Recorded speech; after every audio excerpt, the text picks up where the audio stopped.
Hello mga mi! Ayun na nga. So dahil nga holiday ngayon at wala tayong magawa, so nag-decide akong magpadagdag ng bagong tato. Ayan. So ito parang sinisave na ni Kuya at sinasanitize niya yung paglalapatan ng bago kong tato. So yung naisip ko palang design dito is ahas or snake. Kasi nga, Year of the Snake ngayon. At saka marami na tayong kaibigan sinasabuhay ang pagiging ahas. So sa lahat ng mga kaibigan kong ahas-ahasan dyan, shout out sa inyong lahat. Itong tattoo na to ay para sa inyo. Charis! Yan ang mahirap lang dito sa tattoo na to kasi ang dami niyang lining. Kasi nga diba ang ahas maraming kaliskis. So sa lahat ng mga kaibigan kong ahas dyan, ang hirap ng pinagdadaanan niyo pala. So kaya niyo yan. Keep up the good work. Charis!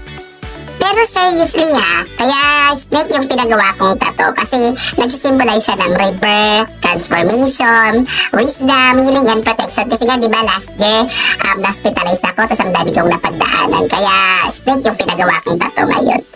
Ito na nga yung final outcome nung pinagawa kong tattoo. Ayan, so ang ganda niya, buhay na buhay yung aking tattoo na snake. So thank you so much kay Kuya Richard Pilonia ng Utats Tattoo. So ang pulido at ang ganda ng pagkakagawa. So sa lahat ng mga gustong magpatato, chat nyo lang si Kuya Richard Pilonia. Thank you so much for watching guys. Bye-bye!